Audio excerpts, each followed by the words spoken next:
मैं रूपेश alias सतीश तेलंगाना वालों के लिए आशन्न ఈ మధ్య మాకు వ్యతిరేకంగా అంటే ఈ మేము ఎట్లా బయటకు వచ్చినాం ఏంటి అనేటువంటిది అందరికీ తెలిసిందే. మాకు వ్యతిరేకంగా పార్టీ వైపు నుంచి ఇచ్చినటువంటి ఒక స్టేట్మెంటు, దాంట్లో మా మీద చేసినటువంటి ఆరోపణ, దాని గురించి స్పష్టతని ఇవ్వడం కోసం ఈ వీడియోను మేము తయారు చేసి పంపిస్తున్నాం. మేము ఇక్కడ అందరం కలిసి మేము వచ్చినటువంటి వాళ్ళమంతా ఒకే దగ్గర ఉన్నాం. మొత్తం 210 మందిమి. మేము వచ్చినటువంటి పద్ధతి ఏదైతే ఉన్నదో ఆ పద్ధతి కారణంగా మేము ఎలాంటి ఒత్తిడి అనేటువంటిది లేకుండా, పోలీస్ డిపార్ట్మెంట్ నుంచో ఇంకా ప్రభుత్వం నుంచి ఎలాంటి ఒత్తిడి అనేటువంటిది లేకుండా సాధారణంగానే ఉంటూ మా పనులు మేము చేసుకుంటూ, ముఖ్యంగా ఆ స్టేట్మెంట్లో మమ్మల్ని మామూలుగా ఎవరిపైనా సీసీ స్థాయి వాళ్ళు, ఎడ్జెడ్సీ స్థాయి వాళ్ళు పోయినప్పుడు ఒక పరంపర లాగానే వాళ్ళను ద్రోహులు అని చెప్పి అనడము జరుగుతూ వస్తున్నది. ఆ మేరకు మేము తయారుగానే ఉన్నాం. అట్లాంటిది ఎలాగూ పార్టీ వైపు నుంచి ఆ మేరకు స్టేట్మెంట్ వస్తుంది. అప్పుడు మనం అంత ప్రతిక్రియ ఇవ్వాల్సినటువంటి, దీనికి ప్రతిక్రియగా ఏం మాట్లాడాల్సినంత అవసరం కూడా ఏమీ లేదు, మామూలుగా ఊరుకుందాం అనేటువంటిది అనుకున్నాం. కానీ దాంతోపాటు దానికి మించి ఈ మధ్య జరిగినటువంటి నష్టాలన్నిటికీ కూడా మేమే కారణం అని చెప్పనేటువంటి, అంటే ఒక రకంగా కోవర్ట్స్గా మేము పనిచేసినామని చెప్పనేటువంటి ఆరోపణ, ఏదైతే ఒక పెద్ద ఆరోపణ మా మీద చేస్తున్నారో, ఈ స్థితిలో ఈ జవాబు ఇవ్వాలని చెప్పనేటువంటిది అనుకున్నాం. ఈ ప్రక్రియ ఎట్లా జరిగింది అసలు, ఇది ఈ బయటికి రావడం అని చెప్పనేటువంటిది, మేము ఇలాంటి నిర్ణయం తీసుకోవడం అనేటువంటి ప్రక్రియ ఎలా జరిగింది, ఈ నిర్ణయం మేమంతా ఇట్లాంటి నిర్ణయం తీసుకున్నటువంటిది, అంటే సాయుధ పోరాట విరమణ చేయాలి, సాయుధ పోరాట విరమణ చేయాలి, వార్తలు శాంతి చర్చలు అని చెప్పినప్పుడు సాయుధ పోరాట విరమణ అనేటువంటిది April-May నెలలో మా పార్టీ ప్రధాన కార్యదర్శి కామ్రేడ్ బసవరాజు దాదా ఉన్నప్పుడే అతని నాయకత్వంలోనే మేము చేసినటువంటి చేసినటువంటి ప్రయత్నం గురించి మీకు అంతా తెలిసిందే. అప్పుడు రూపేష్ పేరుతోటి నేను స్టేట్మెంట్స్ ఇవ్వడము, ఇంకా ఇతరత్ర చేసినటువంటిది మీకు తెలిసిందే. అప్పుడే ఈ నిర్ణయం తీసుకోవడం జరిగింది అనేటువంటిది ఒకటి స్పష్టత ఉండాలి అందరికీ. ఇది చాలా వరకు గ్యాప్ ఉన్నది, లేదా కావాలని చెప్పనేటువంటిది చనిపోయినటువంటి కామ్రేడ్ బసవరాజు దాదా మీద ఇట్లాంటిది పెడితే ఇప్పుడు అతను లేచి వచ్చి ఏం చెప్పలేడు కదా అని చెప్పని ఎవరెవరో రాస్తున్నారు. ఇక అది వాళ్ళకు రాయడం వచ్చు కాబట్టి వాళ్ళు ఏదైనా రాసుకుంటారు. కానీ అది నిజం, మా వాళ్ళందరికీ తెలిసినటువంటి విషయం. అన్ని సాక్ష్యాలు, సబూతులు, లెటర్లు అన్నీ వాళ్ళ ముందు ఉన్నాయి, నా దగ్గర ఉన్నాయి, వాళ్ళ దగ్గర, మా కామ్రేడ్స్ అందరి దగ్గర ఉన్నాయి. అంతా ఓపెన్, అందరికీ ఓపెన్, దీంట్లో ఏమి రహస్యం అని చెప్పనేటువంటిది లేదు. ఆ ప్రక్రియ ఎట్లా జరిగింది అని చెప్పనేటువంటిది April-May నెల ప్రక్రియ అంతా చివరి స్టేట్మెంట్ వరకు, చివరికి 18 రోజు పోలీసు బలగాల అభియాన్ మాడులో గుండెపోటు అభియాన్ స్టార్ట్ అయ్యేంత వరకు, ఆఖరి లెటర్ ఆ రోజే వచ్చినటువంటి లెటర్ వరకు అన్నీ ఉన్నాయి, అందరు సీసీ కామ్రేడ్స్ దగ్గర అవి అందుబాటులోనే ఉన్నాయి. అప్పుడే మేము April నెలలోనే మొత్తం పరిస్థితుల్ని అన్నింటినీ గమనించి, మారిన పరిస్థితులు, ఈరోజు ఉన్నటువంటి ఈ నిర్బంధము, ఈ స్థితిలో మనం పార్టీని కాపాడుకోవడము, మన విప్లవోద్యమాన్ని కాపాడుకోవడానికి మనం సాయుధ పోరాట విరమణ చేయడం తప్ప మన ముందు మరొక మార్గం లేదని చెప్పనేటువంటి నిర్ణయానికి మా పార్టీ ప్రధాన కార్యదర్శి నేతృత్వంలో అట్లాంటి నిర్ణయానికి వచ్చి అంటే అది ఫైనల్ నిర్ణయం కాదు, అది సీసీ కోర్ మీటింగ్లో దాన్ని పెట్టి ఫైనల్ నిర్ణయం చేసుకోవాలని చెప్పనేటువంటిది అనుకోవడం జరిగింది. అయితే అప్పటి వరకు ఆగడం కాకుండా నష్టాలు జరిగే అవకాశాలు, కరెగుట్ట ఆపరేషను, మాడ్ ఆపరేషను, ఇవి ఒకటి ముందు ఒకటి వెనక, ఏది ముందు ఏది వెనక అనేటువంటి తెలియపోయినా మొత్తానికి మే జూన్ నెలలలో ఇవి జరిగే అవకాశం ఉన్నది. April-May నెలల్లో జూన్ వరకు, వర్షాకాలానికి ముందే 2-3 పెద్ద ఆపరేషన్లు జరగడానికి అవకాశం ఉన్నది అని చెప్పనేటువంటిది ఒక అంచనా లేదా కొంత సమాచారం మాకున్నది అప్పటికి. అంటే పెద్ద నష్టాలు జరగడానికి అవకాశం ఉన్నది. ఆ పెద్ద నష్టాలు జరగకుండా ముందే ఇట్లాంటి నిర్ణయం తీసుకోవడం ద్వారా మనం నష్టాలు నివారించుకునే ప్రయత్నం చేద్దాం అనేటువంటి దగ్గర నుండి మేము ముందే అంటే కోరు సమావేశం, సీసీ కోర్ సమావేశం కాకముందే ఆ దిశగా ఆల్రెడీ ఒక స్టేట్మెంటు అదే దిశలో అభయ్ పేరుతోటి మార్చి 28 స్టేట్మెంటు విడుదల చేసిండ్రు కాబట్టి దాన్ని కొనసాగింపుగా ఒక వాతావరణాన్ని మనం నిలబెట్టి చర్యలు జరగకుండా, అంటే సాయుధ బలగాల వైపు నుంచి ప్రభుత్వ సాయుధ బలగాలు అభియాన్ను ఆపేలాగా సంఘర్ష్ విరామ్ అనేటువంటిది చేద్దాం అని చెప్పని అట్లాంటి దానికి ఒప్పందం చేసుకుందాం అనేటువంటి ప్రయత్నం చేయడంలో భాగంగా మేము అప్పుడంతా ప్రక్రియ నడిపించడం జరిగింది. అయితే అప్పుడే ఈ కామ్రేడ్స్ అందరి అభిప్రాయాలు కూడా తీసుకోవడం జరిగింది. దాన్ని తప్పు, అట్లాంటి అభిప్రాయాలు తీసుకోవడం తప్పు అని చెప్పినటువంటిది ఈ మధ్య జరిగినటువంటి ఒక స్పెషల్ ఎస్జెడ్సీ ప్రత్యేక సమావేశంలో కామ్రేడ్ బసవరాజు దాదా నాకు వ్యతిరేకంగా సమీక్ష తీర్మానం కూడా చేసి దాన్ని కింది వరకు తీసుకెళ్లాలని చెప్పనేటువంటిది, అంటే నిర్మాణ పద్ధతులకు భిన్నంగా సీసీ స్థాయిలో చేసినటువంటి ఈ ప్రక్రియను, సీసీ కామ్రేడ్స్ నాయకత్వంలో జరిగినటువంటి ఈ ప్రక్రియను కొంతమంది ఒక ప్రత్యేక సమావేశం పేరుతోటి ప్రత్యేక ఎస్జెడ్సీ సమావేశం పేరుతోటి దాంట్లో సమీక్ష చేయడం మన నిర్మాణ పద్ధతికి భిన్నమైనటువంటిది అని చెప్పి తెలిసి కూడా అది చేసి కిందికి తీసుకెళ్లాలనేటువంటిది తీసుకెళ్ళారు. దాన్ని అందరూ నాయకత్వ కామ్రేడ్స్ అందరూ కూడా తెలిసినటువంటి వాళ్ళు, అక్కడ పాల్గొన్న వాళ్ళు కాకుండా మిగతా నాయకత్వ కామ్రేడ్స్ అందరూ కూడా వ్యతిరేకించారు. ఈ నిర్మాణ పద్ధతి సరి అయినటువంటిది కాదు అనేటువంటిది. అంటే అక్కడ ఉన్నటువంటి కామ్రేడ్స్ కూడా సాయుధ పోరాట పక్షం చేయాలనే పక్షంలో ఉన్న కామ్రేడ్స్ అందరూ కూడా ఏకీభావంతో దీన్ని వ్యతిరేకించడం జరిగింది. అయితే మేము అప్పుడే వీళ్ళంతా తయారైనటువంటిది, అంటే మనం ఇట్లా నిర్ణయం తీసుకోవాలి, ఇదే సరైన నిర్ణయం ఈ రోజు ఉన్నటువంటి పరిస్థితిలో అని చెప్పని తయారైనటువంటిది ఆ రోజే ఏప్రిల్ మే నెలలోనే నేను ఎస్జెడ్సీ కామ్రేడ్స్ తోటి మాట్లాడినా, ఎస్జెడ్సీ కామ్రేడ్స్ డివిసి కామ్రేడ్స్ తోటి మాట్లాడినారు, ఎస్జెడ్సీ డివిసి కామ్రేడ్స్ కలిపి కింద ఏసీపీపీసీ కామ్రేడ్స్ అభిప్రాయాలు కూడా తీసుకున్నారు. అంటే మనం సాయుధ పోరాట విరమణ, తుపాకులు వదిలిపెట్టాలి అని చెప్పనేటువంటి నిర్ణయం సంబంధించినటువంటి దాని విషయంలో కొంత అటు ఇటుగా చర్చించి ఈ కామ్రేడ్స్ అందరూ కూడా ఆ రోజే తమ ఆమోదాన్ని తెలిపినారు, తయారయ్యారు. దాంట్లో భాగంగానే వాళ్ళు ఈరోజు మళ్ళీ నిర్ణయం తీసుకున్న తర్వాత రావడం అనేటువంటిది జరిగింది. లేదు వీళ్ళు బలవంతంగా తీసుకొస్తే వచ్చినటువంటి వాళ్ళు కాదు, అట్లాంటి స్థితి లేదు, అంటే ఏమీ తెలియనటువంటి వాళ్ళు కాదు. ఎంతో డివిజన్ల అక్కడ ఉద్యమాన్ని నడిపిస్తున్నటువంటి నాయకత్వ స్థాయి కామ్రేడ్స్, అనేక విషయాలు వీళ్ళకి తెలుసు, వాళ్ళు స్వతంత్రంగా నడిపిస్తూ ఉన్నారు.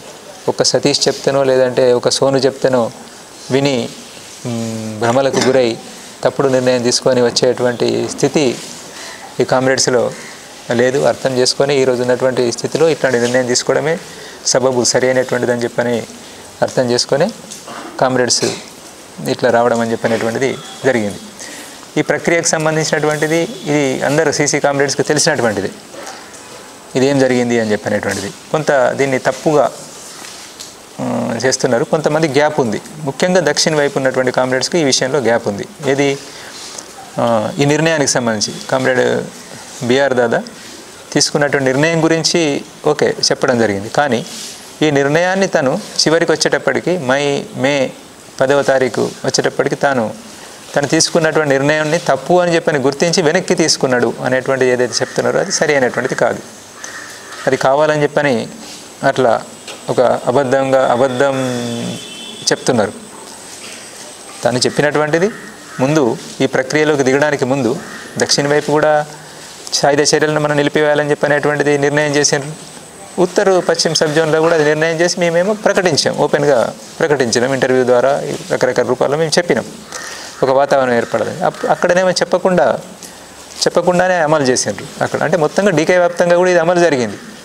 సాయుధ చర్యలను మనం ఆపుకోవాలి అని చెప్పనేటువంటిది డీకే వ్యాప్తంగా కూడా అమలు జరిగింది. కొంతమందికి తెలియకపోవచ్చు, ఇది అందరూ సీసీ కామ్రేడ్స్ కలిసి నిర్ణయించినటువంటిదే. అటు వాళ్ళు చొరవ చేసి నిర్ణయించారు, ఇటువైపు ఉన్న వాళ్ళు ఇటువైపు చొరవ చేసి నిర్ణయించారు. దీన్ని ఏదైతే సాయుధ చర్యలు మనం నిలుపుకోవాలని చెప్పి అనుకున్నామో సాయుధ బలగాల మీద, వాటిని అంటే ప్రతిఘటించడం అనేటువంటిది వాళ్ళు సాయుధ బలగాల వైపు నుంచి, ప్రభుత్వం వైపు నుంచి మనకు వ్యతిరేకంగా జరుగుతున్నటువంటి అభియాన్లను, ఆపరేషన్స్ను ఆపే నిర్ణయం ఏది తీసుకోలేదు. కాబట్టి మన ఆత్మరక్షణలో భాగంగా ప్రతిఘటించాలి అని చెప్పనేటువంటిది మళ్ళీ ఒక లెటర్ పంపించాలి అనేటువంటిది కామ్రేడ్ బిఆర్ నన్ను గైడ్ చేస్తూ లెటర్ రాసిన. అంతే తప్ప మొత్తంగానే ఈ సాయుధ పోరాట విరమణ అనేటువంటి నిర్ణయమే తప్పు, దాన్ని వెనక్కి తీసుకుంటున్నాం అని చెప్పనేటువంటిది కాదు. దానికి కావాల్సినంత సాక్ష్యాలు మన దగ్గర ఉన్నాయి. మన సీసీ కామ్రేడ్స్ని అడిగి మీరు చూడండి, అందరి దగ్గర ఉంటాయి. నేను ఎస్జెడ్సీ కామ్రేడ్స్కి చెప్తున్నా, సీసీ కామ్రేడ్స్ కొంతమంది తెలియకపోతే వాళ్ళు కూడా చూడండి. సీసీ కామ్రేడ్స్కి తెలుసు, మాకు అందుబాటులో ఉన్న కామ్రేడ్కు తెలుసు, తన దగ్గర ఇంకా చాలా వివరాలు ఉంటాయి. అయితే అక్కడ మనం చెప్తున్నటువంటిది ఆ సమయంలో ఒకటి కోర్ సమావేశం కోసం మనం ప్రభుత్వాన్ని అప్పీల్ చేసినాం. ఒక నెల రోజుల సమయం ఇస్తే మేము కోర్ సమావేశం జరుపుకుంటామని చెప్పి ఒక ముఖ్యమైనటువంటి కీలకమైనటువంటి లెటర్ కామ్రేడ్ బిఆర్ దాదా రాసి అక్కడ ఉన్నటువంటి పీబీ మెంబరు డీకేలోనే ఉన్నటువంటి పీబీ మెంబర్ కామ్రేడ్ దేవ్జీకి ఆ సీసీ మెంబర్స్కు లెటర్ పంపించడం జరిగింది. ఆ తర్వాత అదొక లెటర్. దాని తర్వాత నాతోటి మేము కొంత దూరంగా ఉండి ఇదంతా చేస్తున్న క్రమంలో నేను తనకు దాదాకు లెటర్ రాయడము, దాదా అక్కడి నుండి నాకు లెటర్స్ పంపించడం అని చెప్పినటువంటి ఆ లెటర్స్ అన్నీ కూడా సీసీ కామ్రేడ్స్ ముందు ఉన్నాయి. చివరి లెటరు మే 18వ తారీఖు ఆపరేషన్ అంటే గుండెకోటు అభియాను స్టార్ట్ అయ్యేటువంటి టైంకు ఒక 2 గంటల ముందు 3 గంటల ముందు ఆ లెటర్ను బయటికి పంపించిన తర్వాత అభియాన్ స్టార్ట్ అయింది, ఆపరేషన్ స్టార్ట్ అయింది. ఆ లెటర్ నాకు చివరగా మన కామ్రేడ్స్ నాకు కలిసారు. ఇది ఘటన అయిన తర్వాత కొద్ది రోజుల్లోనే నేను కలిసిన మన సీసీ కామ్రేడ్స్ని కలిసిన, దేవిజీని నేను కలిసేటప్పటికే ఈ లెటర్ అప్పుడే 2 రోజుల ముందు 1 రోజు ముందు నాకు దొరికినటువంటి లెటర్ను కూడా నేను వాళ్ళకి అందజేసిన, వాళ్ళు కూడా చూసినారు. దాంట్లో ఏముంది స్పష్టంగా నేను దానికన్నా ముందు రాసినటువంటిది మొత్తం ప్రక్రియ, మే 10వ తారీఖు స్టేట్మెంట్ ఇవన్నీ చూసిన తర్వాత మనం ఏమైనా తప్పు చేసినామా, ఇట్లాంటి నిర్ణయం తీసుకొని సాయుధ పోరాట విరమణ అనేటువంటిది మనం నిర్ణయం తీసుకోవడము ప్రకటించడము మనం తొందరపడి ఏమైనా పొరపాటు చేసినామని చెప్పి అనుకోవచ్చా ఎట్లా అనేటువంటిది నేను ప్రశ్నిస్తూ కొని నాకున్న సందేహాలను రాస్తే తన సందేహాలకు జవాబులు తను రాసిండు. అది మంచిదైంది, ఉపయోగంగా ఉంటుంది. అది తను అట్లాంటిదేమీ లేదు, తను రాసినటువంటి లెటర్లో అట్లాంటిదేమీ లేదు. మనం గతి తార్కిక భౌతికవాదానికి విరుద్ధంగా మనమేం పోలేదు. పార్టీని విప్లవోద్యమాన్ని మనం కాపాడుకోవాలని చెప్పి అనుకున్నాం. మనం పూర్తి నిర్ణయం తీసుకోలేదు. ఆ నిర్ణయాన్ని ఫైనల్ చేసుకోవడం కోర్ సమావేశంలోనే, సీసీ కోర్ సమావేశంలోనే నిర్ణయం తీసుకుందాం అనేటువంటిది అనుకున్నాం. తను రాసినటువంటి చెప్తున్నాను, నేను కామ్రేడ్ బిఆర్ దాదా రాసినటువంటిది చెప్తున్నాను. అందరికి అర్థం కావాలి, ముఖ్యంగా మా కామ్రేడ్స్కి, బయట ఉన్నటువంటి వాళ్ళకి అంత అర్థం కాకపోయినా మా కామ్రేడ్స్కి అర్థం కావాలి అనేటువంటిది తను చెప్పినటువంటిది, తను రాసినటువంటిది. నాకు మనం తప్పేమీ చేయలేదు, సరి అయినటువంటి నిర్ణయమే తీసుకున్నాము, సరిగ్గానే వ్యవహరించినాము, ప్రక్రియలో పూర్తిగా మనం సరిగ్గానే వ్యవహరించినాము, సమస్య ఏమీ లేదు, అది గతితార్కిక భౌతికవాద నియమాలకు భిన్నంగా మనమేమీ పోలేదు, అది సరి అయినటువంటిదే, కోర్ సమావేశంలోనే ఫైనల్ నిర్ణయం చేసుకుందాం అనేటువంటిది అనుకున్నాము. కోర్ సమావేశం, సీసీ కోర్ సమావేశము మనం ఆలోచిస్తున్నట్టు కాకుండా ఇంకొక ఆల్టర్నేటివ్ ఏమైనా చూపెడితే సరే మంచిది, ఈ పరిస్థితుల నుంచి బయటపడి విప్లవోద్యమాన్ని మనం కాపాడుకోగలుగుతాం అనేటువంటి దారి ఏమైనా చూపెట్టగలిగితే మనం అదే నిర్ణయం చేసుకుందాం అనేటువంటిది కూడా దాంట్లో ఆ లెటర్లో రాయడం జరిగింది. చాలా విషయాలని అట్లా క్లారిటీ ఉండడానికి చాలా స్పష్టత చేకూరేలా ఉంది. అక్కడే రాసినటువంటిది ఏంటంటే, ఒక విషయం ఏమైనా చర్చ జరిగితే సమీక్ష అయితే నా గురించి, అంటే నేను ఈ నిర్ణయాన్ని సాయుధ పోరాట విరమణకు సంబంధించి మరి మీరేమనుకుంటున్నారు అని చెప్పని కింది వరకు తీసుకెళ్ళినటువంటిది ఏదైతే ఉన్నదో అది దాని విషయంలో ఇది సరి అయినటువంటిది కాదు కదా, ఇది ఒక ప్రక్రియలో సీసీ కామ్రేడ్స్ అందరూ దృష్టికి తేకముందే, ఎస్జెడ్సీ కామ్రేడ్స్ అందరి అభిప్రాయాన్ని తీసుకోకముందే తీసుకెళ్ళినటువంటి ప్రక్రియ సరైనటువంటిది కాదు కదా అనేటువంటిది ఏమైనా సమీక్ష జరిగితే జరుగుతుండొచ్చు అనేటువంటిది అక్కడ మేము ఆ లెటర్లో ఉంటుంది. ఇది దీనికన్నా కీలకమైనటువంటి లెటర్ కామ్రేడ్ దేవ్జీ దాదా దగ్గర ఉంటుంది. అది ఆ లెటర్ మీద సమీక్ష జరిగితే రివ్యూ, ప్రత్యేక సమావేశంలో చేసిన సమీక్ష ఈ లెటర్ మీద నేను నాకు రాసిన లెటర్లో ఉన్నటువంటి వాక్యాలను, ఆ స్టేట్మెంట్లో ఉన్నటువంటి వాక్యాలను యాజ్ ఇట్ ఈజీగా ఉన్నట్టుగా రాస్తూ సమీక్ష చేశారు. కానీ అంతకన్నా అసలు సమీక్ష చేస్తే అది సీసీ కామ్రేడ్స్ కొంతమంది 3, 5 ఎంతమంది ఉన్నారో అంతమంది జమ అయ్యి ఒక దగ్గర వాళ్ళు సమీక్షిస్తే బాగుండేది. ఒకటి అది ఏ లెటర్ మీద ఆధారపడి అంటే బిఆర్ దాదా ఆ సీసీ కామ్రేడ్స్కు పీబీ మీటింగ్, కోర్ మీటింగ్ కోసం రాసినటువంటిది, సాయుధ పోరాట విరమణకు సంబంధించి రాసినటువంటిది ఏదైతే ఉన్నదో అట్లాంటి నిర్ణయం తీసుకోవాల్సిన పరిస్థితి వచ్చింది అని చెప్పని దాన్ని తీసుకొని సమీక్ష చేసుకుంటే బాగుండేది. కానీ ఆ లెటరు 13 మేన నేను ఒక ఎస్జెడ్సీ మెంబర్ను పిలిచి మాట్లాడి అతని చేతికి అప్పగించి పంపించిన తర్వాత కరేగుట్ట ఆపరేషన్ కొనసాగుతున్నటువంటి సమయం లేదా కొనసాగుతున్న సమయంలోనే మన సీసీ కామ్రేడ్స్కి అందింది. ఆ లెటర్ 13 మే వరకు అందింది, చదువుకున్నారు. దాని తర్వాతనే కామ్రేడ్ బిఆర్ దాదా అమరుడు కావడం జరిగింది. అయితే ఆ లెటర్ ఇప్పటివరకు ఎక్కడ కూడా ఓపెన్ కాలేదు. ఏ సీసీ మెంబర్కు అక్కడ చూసుకున్నటువంటి 2 సీసీ మెంబర్స్ తప్ప ఇంకొక సీసీ మెంబర్కి ఇవ్వలేదు. పీబీ మెంబర్ సోను వచ్చిన తర్వాత కూడా తనకు కూడా ఇవ్వలేదు. ఆ లెటర్లో ఉన్నటువంటి విషయాలను మనం ముఖ్యంగా అది చివరి లెటరు, చాలా కీలకమైనటువంటి లెటరు, మన ప్రధాన కార్యదర్శి రాసినటువంటి లెటరు, అది సీసీ కామ్రేడ్స్ అందరికీ ఇవ్వాల్సిన లెటరు. తను ఏమనుకుంటున్నాడు చివరికి చనిపోయే ముందు, అమరుడయ్యే ముందు తను ఏమనుకుంటున్నాడు, ఏం ప్రయత్నం చేస్తున్నాడు అనేటువంటిది అది అందరు సీసీ కామ్రేడ్స్ దృష్టికి రావాల్సి ఉండే. కానీ అది సీసీ కామ్రేడ్స్ దృష్టికి రాలేదు, ఎవరికి ఇవ్వలేదు. కారణం ఏంటిది అనేటువంటిది మీరే అర్థం చేసుకోండి. మిగిలిన సీసీ కామ్రేడ్స్ అర్థం చేసుకోవాలి, హెచ్జెడ్సీ కామ్రేడ్స్ అర్థం చేసుకోవాలి. తను ఏం చెప్పి ఉంటాడు అక్కడ, ఎందుకు దాన్ని ఆ లెటర్ని అట్లా ఆపడం జరిగింది అనేటువంటిది కామ్రేడ్స్ అర్థం చేసుకుంటే అర్థమవుతుంది. దీన్ని మా లెటర్స్ని బట్టి దాంట్లో కేవలం సాయుధ చర్యలను మళ్ళీ కొనసాగించాలి అని చెప్పిన దాన్ని, సాయుధ పోరాట విరమణనే తను మళ్ళీ అంటే తన పొరపాటుగా గుర్తించి తను చేసినటువంటి నిర్ణయం, తను అనుకున్నటువంటిది ఏదైతుందో పొరపాటుగా గుర్తించి వెనక్కి తీసుకున్నాడు అనే అర్థంలో ఇప్పుడు చెప్పడం జరుగుతున్నది. అట్లా కాదు, చివరికి దాదా అమరుడయ్యే నాటికి కూడా అతను ఇదే నిర్ణయం పైన ఉన్నాడు, బలమైనటువంటి నిర్ణయం తీసుకున్నాడు, మాతో మాట్లాడిండు. వాళ్ళ యూనిట్ దగ్గర కూడా మీటింగ్ చేసి, దాదా కూర్చొని ఉండగానే నేను మీటింగ్ చేసి మాట్లాడినా. ఆ యూనిట్ వాళ్ళంతా ఇక్కడ ఉన్నారు. ఇప్పుడు వాళ్ళు అదే యూనిట్లో నేను ఆ రోజు కూర్చునిబెట్టి బీఆర్ దాదా పక్కన కూర్చొని ఉండగానే నేను ఇదే విషయం మీద ఎట్లా మరి పరిష్కారం, మార్చి పెద్ద అభియాన్ తర్వాత అందరికీ సందేహం, మేము దాదాను కాపాడలేకపోతామని చెప్పనేటువంటి సందేహాన్ని వ్యక్తం చేస్తూ ఆ 7వ నెంబర్ కంపెనీ వాళ్ళు మాట్లాడినప్పుడు మేము వాళ్ళకి వివరణిస్తూ మన వైపు నుంచి ప్రయత్నం చేస్తున్నాము, మన వైపు నుంచి ఇదొక ప్రయత్నం కూడా ప్రతిఘటించడం ఒకటైతే ఇదొక ప్రయత్నం కూడా చేస్తున్నాం అనేటువంటిది వివరిస్తూ, ఇట్లా సాయుధ పోరాట విరమణకు సంబంధించిన నిర్ణయానికి సంబంధించి మీ అభిప్రాయాలు కూడా చెప్పండి అని చెప్పని అక్కడే వీళ్ళను దాదా ముందే అడిగినటువంటి కామ్రేడ్స్ కూడా ఇక్కడ ఉన్నారు. ఆ ఎన్కౌంటర్లో పాల్గొని గడ్డం లక్ష్మణ్ లాంటి వాళ్ళకి తెలియదు, గడ్డం లక్ష్మణ్ లాంటి వాళ్ళు ఆ ఎన్కౌంటర్లో మిగిలినటువంటి వాళ్ళు కొనసాగిస్తారు అని చెప్పని అంటున్నారు కదా మీరు. లక్ష్మణ్ ఇక్కడ ఉన్నారు, వాళ్ళు ఇప్పుడు మాతోటే ఉన్నారు. వాళ్ళు ఆ ఎన్కౌంటర్ల నుంచి బయటకు వచ్చినటువంటి కామ్రేడ్స్ ఇక్కడే కూర్చొని ఉన్నారు. అది స్థితి మీకు అర్థం కావడం లేదు. మీరు హైదరాబాద్లో కూర్చుంటే మీకు అర్థం కాదు విషయాలు ఏం జరుగుతున్నాయి అని చెప్పనేటువంటి. ఎందుకు అట్లాంటి అనేక ఘటనలలో ఉన్నటువంటి కామ్రేడ్స్ త్రుటిలో తప్పించుకొని, ఎన్నో ఘటనల నుంచి త్రుటిలో తప్పించుకొని ఆ ఫైరింగ్ల మధ్య నుంచి బతికి బయటపడ్డటువంటి వాళ్ళు, గాయపడ్డటువంటి వాళ్ళంతా ఇక్కడ ఉన్నారు ఈరోజు. ఉట్టిగానే ఏదో తమ స్వార్థంతో సుఖలాలసలు అని చెప్పనేటువంటిది అంటున్నారు కదా, అట్లా ఉన్నటువంటి వాళ్ళు కాదు, మీరు తొందరపడుతున్నారు మీరు అనేటువంటిది గుర్తించండి. ఇది మన పార్టీ కామ్రేడ్స్కి అయితే చెప్పాల్సినటువంటిది. దీన్ని మీరు చూడండి, ఒకసారి అర్థం చేసుకోండి. ఆ లెటర్లను అడిగి చూడండి, నా లెటర్లు కూడా అడిగి చూడండి, దీన్ని చూడండి. ఇంకొక విషయం ఏంటంటే మీరు గుర్తించాల్సినటువంటిది, కామ్రేడ్ సోను వచ్చినటువంటిది, తను వచ్చింది నాకు తెలిసింది ప్రత్యేక సమావేశానికి మేము బయలుదేరాలి. ప్రత్యేక సమావేశం కాదు, అసలు జరగాల్సింది వేరే సమావేశం, కానీ అది ప్రత్యేక సమావేశం రూపం తీసుకున్నది. నేను అటెండ్ కాకపోవడంతో ఆ సమావేశానికి అది ప్రత్యేక సమావేశం రూపం తీసుకున్నది. అయితే ఆ సమావేశానికి బయలుదేరే నాటి వరకు కామ్రేడ్ సోను ఇక్కడ మన డీకేలో ఉన్నాడు అనేటువంటిది, ఎంటర్ అయ్యిండు అనేటువంటిది నాకు తెలియదు. మా మధ్య అలాంటి కోఆర్డినేషన్ లేదు. చాలా ముందే అతను వాళ్ళ పీబీ మీటింగ్ అయిన తర్వాత చాలా ముందే అతను వెళ్ళిపోయాడు. మా మధ్య ఎలాంటి సమన్వయం లేదు. ఇక్కడ జరిగినటువంటి నష్టాలకు కానీ, ఘటనలకు కానీ, ఈరోజు తీసుకునే నిర్ణయానికి కానీ అట్లాంటిది అతనికి ఏమీ సంబంధం లేనటువంటిది, అతనికి ఏమీ తెలియదు, దీంట్లో ఏమీ భాగస్వామ్యం లేదు. ఆ తర్వాత మా మధ్య కూడా అట్లాంటి కమ్యూనికేషన్ సమన్వయం అనేటువంటిది కూడా ఏమీ లేదు. కావాలని చేస్తున్నటువంటి ఆరోపణలు, వీళ్ళిద్దరు కలిసి చేసేండ్రు అనేటువంటిది అట్లాంటిది ఏమీ లేదు. నేను చాలా తక్కువ సమయం కలిసి ఉన్నటువంటిది, ఈ మధ్యలో కూడా కలిసినటువంటి 2 సందర్భాలలోనే ఆగస్టులో ఒకసారి, అక్టోబర్ 7వ తారీఖు ఒకసారి, అది అందరి ముందే కలిసినాం. మిగతా అంటే మమ్మల్ని వ్యతిరేకిస్తున్నటువంటి కామ్రేడ్ని కూడా కూర్చునిబెట్టి మాట్లాడినాం అంత ఓపెన్గా ప్రజాస్వామిక పద్ధతిలో. అంటే ఈ పద్ధతిని, ఈ ప్రక్రియను వ్యతిరేకిస్తూ ఇప్పుడు అక్కడ ఎవరైతే బలంగా వ్యతిరేకిస్తూ అక్కడ ఉన్నటువంటి కామ్రేడ్ ఉన్నాడో ఆ కామ్రేడ్ హెచ్జెడ్సీ కామ్రేడ్ కూడా మాతో పాటు కూర్చున్నాడు. మేము చర్చిస్తున్నప్పుడు అన్ని విషయాల్లో తను కూడా పాల్గొనాలని చెప్పి అన్నాం. నేను మీతో ఏకీభవించడం లేదుగా, నేనెందుకు మీరే మాట్లాడుకోండి అంటే కూడా మేము కూర్చొని వింటే తప్పేం లేదు, ఏం జరుగుతున్నది అనేటువంటిది ఆలోచించడానికి అవకాశం ఉంటుంది, సలహాలు సూచనలు ఇవ్వడానికి అవకాశం ఉంటుంది అనేటువంటిది మేము కూర్చుండబెట్టినాం.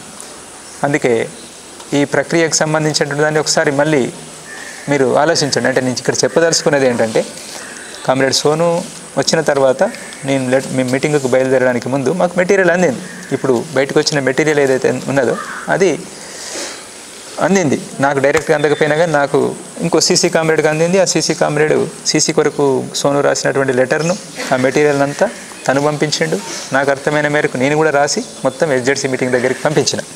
అంటే ఉత్తర పశ్చిమ సబ్ జోన్లో ఈ ప్రక్రియ మొదలైంది.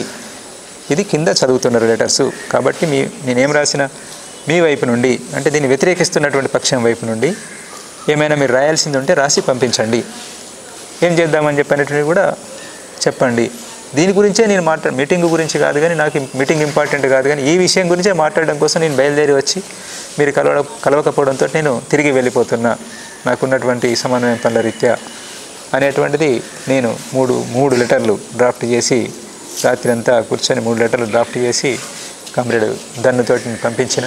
అది అక్కడ ఆ మీటింగ్లో చెప్పలేదు ఆ లెటర్లో ఉన్న ఈ విషయాలు. అసలు ఈ సోను దాదా రావడం అనేటువంటిది, ఈ ప్రక్రియ మొదలైందని చెప్పనేటువంటిది, ఇట్లాంటివి కొన్ని ఉన్నాయని చెప్పనేటువంటిది, డీకేలోనే ఇలాంటి ప్రక్రియ జరుగుతున్నది అనేటువంటిది, డీకేహెచ్జెడ్సీ మీటింగే అది, డీకేహెచ్జెడ్సీ ప్రత్యేక సమావేశం. కానీ ఆ డీకేహెచ్జెడ్సీ మెంబర్స్కే చెప్పలేదు.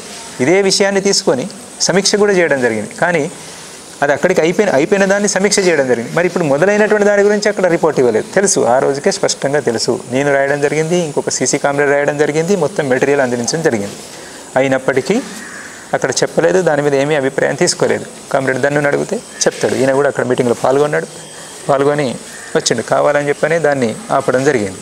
చాలా విషయాలు నా లెటర్లు కనుక అక్కడ చదివితే హెచ్జెడ్సీ మీటింగ్లో చాలా విషయాలు హెచ్జెడ్సీ కామ్రేడ్స్ దృష్టికి వచ్చేటువంటి, వాళ్ళు ఆలోచించడానికి అవకాశం ఉండేది. మేము ఎక్కడ కూడా తప్పలేదు, పద్ధతి ప్రకారంగానే పోవడం కోసం ప్రయత్నం చేసినాం. ఇంకా చివరి విషయం, మేము ఎవరి అనుమతి తీసుకోకుండా పెట్టకుండా బయటకు వచ్చేసినామని చెప్పనేటువంటిది, అది కూడా పూర్తిగా కరెక్ట్ కాదు. మీటింగులు జరగాలి కానీ మన మీటింగులు జరుపుకునే పరిస్థితి లేదు. మనకు అనేక నిర్ణయాలు జరిగేటువంటి మీటింగులు జరిగితే మన కాంగ్రెస్ని జరుపుకోగలిగితే మన 23లో 24లో చాలా ఉపయోగకరంగా ఉండేది. మనకు ఎన్నో నిర్ణయాలు తీసుకునేటువంటి వాళ్ళం మనం. ఈ విషయాలు తెలియనటువంటి వాళ్ళు ఏదో మాట్లాడుతున్నారు, వాళ్ళ గ్యాప్ ఉన్నటువంటి వాళ్ళు. కానీ మనకు తెలుసు, మన సీసీ కామ్రేడ్స్ అందరికీ తెలుసు మనం చాలా నిర్ణయాలు తీసుకునేటువంటి వాళ్ళం అని చెప్పనేటువంటిది. అయితే మేము ఎదురు చూసినాం, చెప్పినాము, కామ్రేడ్ సోనుతో కూడా మాట్లాడినాము. మీరు కలుసుకోవాలి, పీబీ మెంబర్స్ కలుసుకోవాలి, మనం సీసీ కామ్రేడ్స్ అందరం కలుసుకొని మాట్లాడుకోవాలి ఒకసారి. ఈ ప్రక్రియ తీసుకుంటున్నాం అనేటువంటిది తెలియాలి. ఆ తర్వాత ఎవరు వింటారు వినరు ఏం చేద్దాం అనేటువంటి నెక్స్ట్. కానీ ఒకటి ఇది పద్ధతి, ఈ పద్ధతిని మనం పాటిద్దాం అనేటువంటి ప్రయత్నాన్ని సెప్టెంబర్ 13 రోజు వరకు కామ్రేడ్ దన్నుతో పాటు వస్తారనేటువంటి చూసినాం. కామ్రేడ్ దన్ను వచ్చి వెనక వస్తున్నారు అని చెప్పనేటువంటి చెప్తే దానికోసం కూడా వెయిట్ చేసినాం.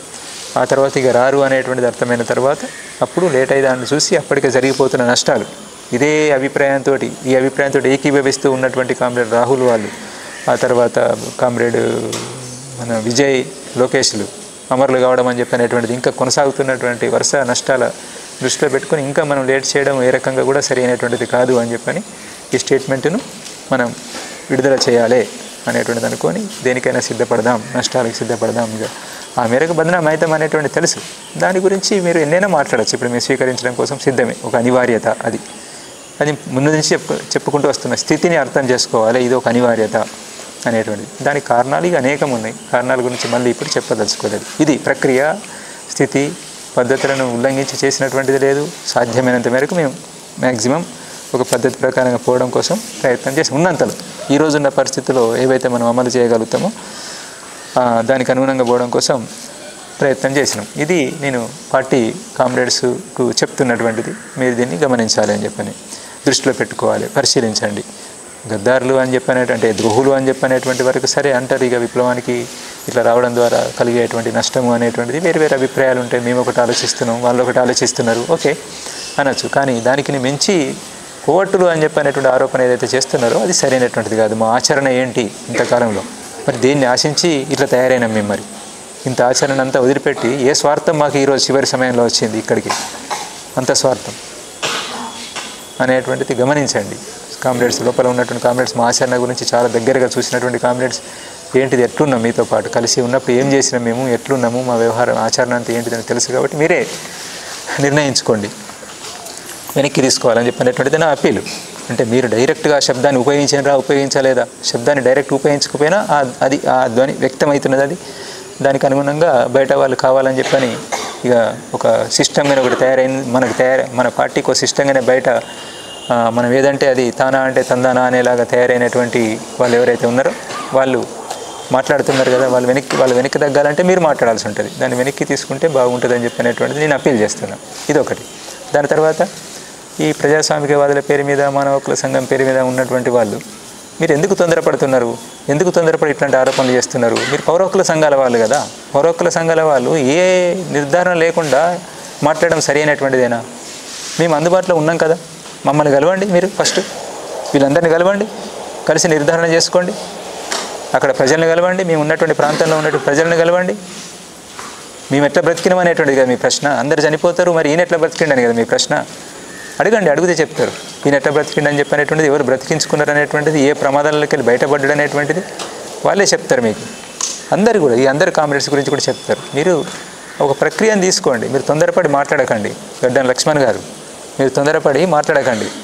మీరు పౌరాకుల సంఘం వాళ్ళుగా మిమ్మల్ని కలవడం కోసం సిద్ధం. మిమ్మల్ని గౌరవిస్తున్నాం, మేము ముందు నుండి గౌరవిస్తూ వస్తున్నాం, ఈరోజు గౌరవిస్తున్నాం. మేము మంచులు దొరుకుతాయి కదా అని చెప్పని, స్టేజ్లు దొరుకుతాయి కదా, అనుకూల వాతావరణం ఉన్నది కదా అనేటువంటి దగ్గర నుంచి ఎట్లా అంటే అట్లా మాట్లాడడం సరి అయిన విధంగా ఉండదు. మీలాగా మేము సైద్ధాంతికంగా చర్చించలేకపోవచ్చు ఆ స్థాయిలో, కానీ వాస్తవాల మీద ఆధారపడి ఉండాలి. మీరు చేస్తున్న పని ఏంటిది, పౌరకుల సంఘంలో మీరు చేయాల్సినటువంటి ఏంటిది, మీ పరిధి ఏంటిది, మీరు ఏం మాట్లాడుతున్నారు, ఇంటర్నల్ విషయాల్లోకి వచ్చి మాట్లాడుతున్నారు. సరే మాట్లాడండి, ఇంటర్నల్ విషయాలే మాట్లాడండి, కానీ రండి, మీరు కలవండి, చూడండి, సాక్షి ఏంటిది, ఏం జరిగిందని తెలుసుకోండి. తెలుసుకొని ఒక నిర్ధారణకు వచ్చి అప్పుడు మాట్లాడండి.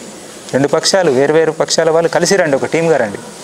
దానికి ఏర్పాటు మేము చేస్తాం, తప్పకుండా ఏర్పాటు చేస్తాం, అనుమతి తీసుకుంటాం, మీకు అనుమతి ఇస్తాం, కలుస్తాం.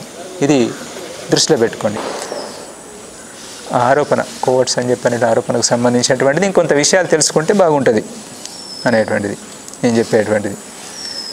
ఈ అందరికీ కూడా అంటే పార్టీకి నేను చెప్తున్నటువంటిది, మా పార్టీ కామ్రేడ్స్కి చెప్పేది అంటే, ఈరోజు ఉన్నటువంటి ఈ మనకు పూర్తి ప్రతికూలతలు ఉన్నటువంటి స్థితిలో మనం చేసినటువంటి ఈ ప్రతికూలతలు ఎక్కడి నుండి వచ్చినాయి అంటే, మనం చేసిన పొరపాట్ల కారణంగా, మన సీసీ, మన ఎస్జెడ్సీ, మనమంతా చేసిన పొరపాట్ల కారణంగా, మార్పులను గమనించకుండా, మనం సకాలంలో సరైన నిర్ణయాలు తీసుకోకుండా, నిర్ణయాలను చాలా ఆలస్యంగా తీసుకున్నటువంటి వాటిని చివరికి మొత్తం మన కాళ్ళు చేతులు కట్టివేయబడ్డట్టు అయిన తర్వాత మనం ఏదో చేయాలని చెప్పి తీసుకొచ్చి రాసుకొని వాటిని అమలు చేయలేనటువంటి స్థితి, ఆ స్థితిలో మనం ఇన్ని నష్టాలకు గురి కావాల్సి వచ్చింది. రేపు జరగబోయే నష్టాల గురించి కూడా మనకు అందరికీ ఒక అంచనా ఉంది. దీంట్లో ఎవరికి అనుమానం అనేది లేదు. కొంత ఎక్కువ తక్కువ, కొంత సమయానికి సంబంధించినటువంటి తేడా ఉండొచ్చు, కానీ మనకైతే తెలుసు. బయటి వాళ్ళకి తెలియదు, అది వాళ్ళకి అర్థం కావడం లేదు. వాళ్ళని వదిలిపెట్టేద్దాం, వాళ్ళని పక్కన పెట్టుదాం. కానీ మనకు తెలుసు, మనం చర్చించుకున్నాం, అందరం కూర్చొని చర్చించుకున్నాం, అభిప్రాయాలు పంచుకున్నాం, మనం ఏం చేద్దాం అనేటువంటి ఆలోచించినాం. అన్నింటిలో మేము భాగమైన మీతో పాటు అక్కడెక్కడ గంభీరంగానే, సీరియస్గానే, వేరే దురుద్దేశము, దుర్బుద్ధి ఎట్లాంటిది ఏమీ లేకుండా స్పష్టతతోటే మనం అన్నీ మాట్లాడుకున్నాం. కాబట్టి ఇప్పటికి కూడా అదే స్థితి ఉంది. కాబట్టి ఏం చేద్దాం ఇప్పటికి కూడా అనేటువంటిది ఆలోచించండి. మాలో విప్లవతత్వం ఇప్పటికీ ఉన్నది. మేమేం పూర్తిగా దిగజారిపోయి వ్యవహరించడం లేదు. అందుకే ఏం చేయగలుగుతాం మేము కూడా ప్రక్రియలో భాగస్వామ్యమై ఏమైనా చేయగలుగుతాము. కామ్రేడ్ బిఆర్ దాదా ఉండంగా చేసినటువంటి ఆ ప్రక్రియను మరి ఇప్పుడు ఒక వాతావరణం ఏర్పడ్డది కాబట్టి కేంద్ర ప్రభుత్వం మీద ఏమైనా మనం ఒత్తిడి తీసుకురాగలుగుతామా, దీనికోసం ప్రయత్నం చేద్దాం. ఆ ప్రజాస్వామికవాదులు అనేటువంటి మన టీం ఏదైతే ఉందో వాళ్ళు వాళ్ళకు అది చేయాలనేటువంటిది లేదు, అది నిజాయితీ లేదు. మనం పార్టీ వైపు నుండే చేద్దాం. ఇంకెవరైనా సహకరించేటువంటి వాళ్ళు ఉంటే వాళ్ళ మద్దతు తీసుకుందాం. అట్లాంటిది ఏమైనా ఉంటే ఆలోచించండి. మీరు ఆలోచించి మీరే చేయండి. మమ్మల్ని నమ్మకపోతే ఇట్లాంటి దాన్ని ఎట్లా మేము నమ్ముతామని చెప్పి అనుకుంటే మీరే చేసినా పర్వాలేదు, కలిసి చేసినా పర్వాలేదు. ఇంకేదైనా స్పష్టత కావాలని చెప్పంటే నేను భయపడేది లేదు. దేనికి ఎక్కడికి రమ్మన్నా నేను వచ్చి కలవడం కోసం సిద్ధంగానే ఉన్నాను. పార్టీని కూడా నన్ను ఎక్కడికి పిలిచిన స్పష్టత కోసమైనా ఇంకా దేనికోసమైనా కలవడం కోసం సిద్ధమే. తప్పు చేయలేదు, మేము ఎలాంటి తప్పు చేయలేదు కాబట్టి మేము భయపడేటువంటిది ఏమీ లేదు. ఇది దృష్టిలో పెట్టుకొని మీరు ఆలోచించాలని చెప్పనేటువంటిది నేను అందరినీ కోరుతున్నాను. అట్నే ఇది ఏదైతే స్టేట్మెంట్లో అట్లా మాట్లాడినరో దాన్ని ముఖ్యంగా మేము ఈ నష్టాలకు మేము కారణం అని చెప్పనేటువంటిది ఏదైతే ఉన్నదో అది మీకు తెలుసు. ఒక్కసారి ఆలోచించుకుంటే మీకు అర్థమవుతుంది. కాబట్టి దాన్ని ఒకసారి ఆలోచించి దాన్ని వెనక్కి తీసుకుంటే బాగుంటుందని చెప్పనేటువంటిది మా అప్పీల్. అంతే. మీరు తీసుకుంటారా తీసుకోరా అని చెప్పనేటువంటిది మీకే వదిలేస్తాం. ప్రజల వైపు నుంచి, దేశవ్యాప్తంగా ప్రజల వైపు నుంచి 99% మంది ప్రజలు ఆహ్వానిస్తున్నారు మేము తీసుకున్నటువంటి నిర్ణయాన్ని. నిజం, అది అర్థం చేసుకోండి. లోపల ఉంటే మనకు ఏమి ప్రజల అభిప్రాయం ఏంటిది అనేది మనకేం అర్థం కావడం లేదు. పుట్టిగా గాలికి మాట్లాడడం లేదు. మేము ఇచ్చిన నెంబర్లో ఏమి ఇతర సమాచారం ఏమీ కాదు. లోపల నుంచి ఎవరినో బయటికి తేవడం అనేటువంటి మేమేం ప్రయత్నం చేయడం లేదు. ప్రజల ప్రతిక్రియ, వాళ్ళ మెసేజ్లు ఎట్లాంటివి అని చెప్పనేటువంటిది ఆహ్వానిస్తూ ఏం చేయాలనే సలహా సూచనలు మనకు ఇస్తున్నటువంటి అంతా ఉంది. అందుకే దాన్ని కూడా గమనంలో పెట్టుకొని కామ్రేడ్స్ ఆలోచిస్తారని చెప్పనేటువంటిది నాకు వేరే ఉద్దేశం ఏమీ లేదు. ఈ రకంగా మళ్ళీ ఒక వీడియో జారీ చేయడం ద్వారా ఇంకింత బలహీనపరచాలని చెప్పనేటువంటి ఎలాంటి ఉద్దేశం లేదు. ఈ కామ్రేడ్స్ అందరి చింత ఎట్లయితే ఉన్నదో అట్నే మిగతా వాళ్ళని కూడా కాపాడుకోవాలని చెప్పనేటువంటిది. వాళ్ళు ఆయుధాలే ముఖ్యమని చెప్పి అంటున్నారు. మన బుద్ధిజీవులు, హైదరాబాద్లో కూర్చున్న బుద్ధిజీవులు ఆయుధాలే ముఖ్యమంటున్నారు. వీళ్ళంతా చనిపోతే తెలంగాణ వాళ్ళు, మీరు చేసేది ఏంటిది? తెలంగాణ వాళ్ళకే కదా, మాకే కదా. మా శవాలు వస్తే ఎర్ర జెండాలు పట్టుకొని ఊరేగింపులు చేద్దాం అనేటువంటిది కదా. మిగతా వాళ్ళ పరిస్థితి ఏంటి? మమ్మల్ని హీరోల్ని చేయగలుగుతారు, నిజమే. అది అవసరం ఉన్న రోజు చేస్తాం. ఒక లక్ష్యం స్పష్టంగా కనిపిస్తున్నప్పుడు, భవిష్యత్తు కనిపిస్తున్నప్పుడు దానికోసం ప్రాణాలకు తెగించిపోతాం. అదే బంద్ అయినప్పుడు, అన్నీ మూసుకుపోయినప్పుడు ఏ లక్ష్యం కోసం ప్రాణం త్యాగం చేద్దాం? ఎందుకు? ఉన్నటువంటి అవకాశాల కోసం చూడడము విజ్ఞత అది. అట్లా మనం మన విజ్ఞతను ప్రదర్శించాలి, కానీ మూర్ఖంగా మాట్లాడడం అనేటువంటిది సరి అయింది కాదు.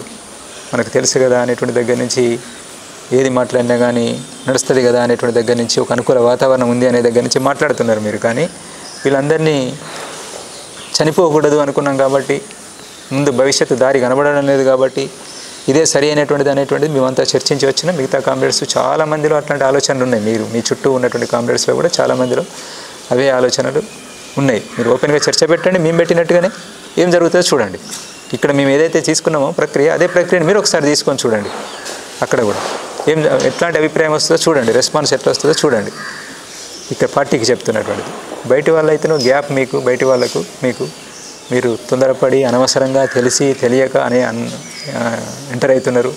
అనవసరమైనటువంటి పరిధి దాటి ఎంటర్ అవుతున్నారు. మీరు ప్రజలకు చేస్తున్నటువంటి విజ్ఞప్తి ఏంటంటే, మేము ఏ పరిస్థితుల్లో ఇట్లా నిర్ణయం తీసుకోవాల్సి వచ్చిందని చెప్పినటువంటిది మీరు అర్థం చేసుకొని మాకు సహకరించండి. మాలో ఇప్పటికీ విప్లవతత్వం ఉంది, మేము ప్రజల్లో పనిచేయాలని చెప్పినటువంటిదే కోరుకుంటున్నాము. ఎలాంటి స్వార్థానికి ఇంకా ఇతర వాటికి మేము గురి కాలేదు. అందుకే మమ్మల్ని నమ్మండి. అందరూ కూడా నమ్ముతారని చెప్పినటువంటిది మేము ఆశిస్తున్నాం. మేము మళ్ళీ ప్రజలతోటే ఉంటాం, ప్రజా పోరాటాలలో పాలుపంచుకుంటాం. పరిస్థితులకు అనుగుణంగా మనం మసులుకోవడం అని చెప్పినటువంటిది అవసరం. ఈరోజు ఉన్నటువంటి పరిస్థితులను దృష్టిలో పెట్టుకొని మేము ఇలాంటి నిర్ణయం తీసుకున్నాం. కొంతమంది అంటున్నారు ముందు ప్రోగ్రాం ఏంటిది అనేటువంటి స్పష్టంగా ప్రకటించడం లేదని చెప్పని. ముందు ప్రోగ్రాంని ప్రకటించుకునే అట్లాంటి స్థితి కూడా లేదనేటువంటిది గమనించాలి, మీరు గమనంలో పెట్టుకోవాలి. పరిస్థితులను బట్టే ముందుకు పోదామని చెప్పనేటువంటిదే మేము అనుకున్నాం. ఇంకా మేము చర్చించుకోవాల్సినటువంటిది ఉన్నది. పెద్ద పథకాన్ని వేసుకొని చాలా స్పష్ట భవిష్యత్తు ప్లాన్ను వేసుకోవడం అని చెప్పనేటువంటిది ఇంకా జరగలేదు. అనేక సలహాలు, సూచనలు వస్తున్నాయి. బయట ఎంతోమంది అట్లాంటివి ప్రజాస్వామికవాదులు మనల్ని కోరుకుంటున్నటువంటి వాళ్ళు తమ విలువైనటువంటి సలహాలు, సూచనలు ఇస్తున్నారు. వాటన్నింటినీ తీసుకొని ముందుకు పోవడానికి అవకాశం ఉంది అని చెప్పినటువంటి విశ్వాసం మాలో ఉంది. దాని ప్రకారంగా మేము ముందుకెళ్తాం. అట్లా అందరి సహకారం ఉంటుందని చెప్పని ఆశిస్తూ దీన్ని ఇంతటితో ముగిస్తున్నాం.